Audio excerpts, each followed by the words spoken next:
আপোনালোকক মোৰ চেনেললৈ পুনৰবাৰ স্বাগতম জনাইছোঁ। আজি মই লৈ আহিছোঁ দহি কচুৰ সৰু মাছৰ লগত এটি সুন্দৰ ৰেচিপি। বাৰীতে থকা দহি কচুৰে মই আজি সৰু মাছৰ লগত এটি সুন্দৰ ৰেচিপি বনালোঁ।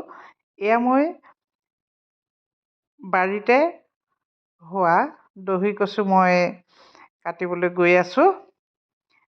মোৰ সৰু বাৰীখনত মই কিবা নহয় কিবা এটা লগাওঁ আৰু সেয়ে মাজে মাজে খাব পৰা হয়। আজি মই বনালোঁ দহি কচু। আচলতে এই কচুবিধ লগাব বা ৰুব দৰকাৰ নপৰে, নিজেই হয়। এয়া মোৰ বাৰীত লাগিছে ডালিম আৰু ৰাবাব টেঙা, কৰ্দৈ আৰু আটলাছ। আপোনালোকক অলপ দেখালোঁ। এয়া চাওক, এনেদৰে মই বাৰীখন পাতি লৈছোঁ। বহুত ভাল লাগে বাৰীৰে কিবা নহয় কিবা এটা হ'লে।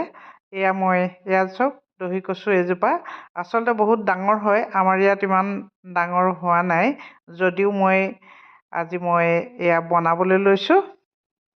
এইজোপা আৰু ডাঙৰ হয়। একচুৱেলি নাজানো, বেলেগ বেলেগ ঠাই অনুসৰি মানুহে এইজোপা কি বুলি কয় মই নাজানো, কি কচু বুলি কয়। আমি কিন্তু দহি কচু বুলি কওঁ। ইয়াতকৈও শকত হয়। মই আজি এনেদৰে এজোপা কাটি আনিলোঁ। আনি মই সৰু মাছখিনিও মই সুন্দৰকৈ বাছি ধুই ল'লোঁ আৰু মই কচুখিনি সুন্দৰকৈ কাটি ল'লোঁ। মোৰ জোখত মই কাটি লৈছোঁ এনেধৰণে। তাৰপিছতে মই 1 চামুচ দিলোঁ জিৰা আৰু বগা সৰিয়হ 1 চামুচ, আৰু মই সৰু চামুচেৰে 1 চামুচ দিছোঁ জালুক, আৰু মই পানী দি 5 মিনিট তিয়াই থৈ পেষ্ট কৰি ল'ম।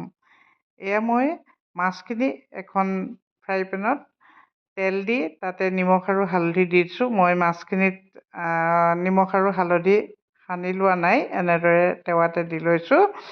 আৰু মই এইখিনি সুন্দৰকৈ ফ্ৰাই কৰি ল'ম। ফ্ৰাই কৰা হৈ গ'ল। মই কাঢ়ি ল'লোঁ। তাৰপিছতে কেইটামান মেথি গুটি দি সেইখিনি তেলতে মই এয়া কচুখিনি দি দিলোঁ। তাৰপিছতে মই এটা ডাঙৰ আকাৰৰ আলু কচুৰ আকাৰতে মই কাটি লৈছিলোঁ। এইখিনি মই ফ্ৰাই কৰি কাঢ়ি ল'লোঁ। তাৰপিছতে এয়া মই মছলাখিনি পেষ্ট কৰি ল'বলৈ লৈছোঁ।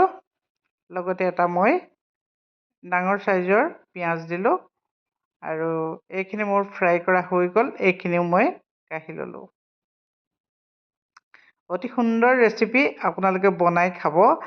আকৌ তাতে মই দি দিলোঁ কেইটামান গোটা জিৰা আৰু কালজিৰা। তাৰপিছতে পেষ্ট কৰা মই সৰিয়হ আৰু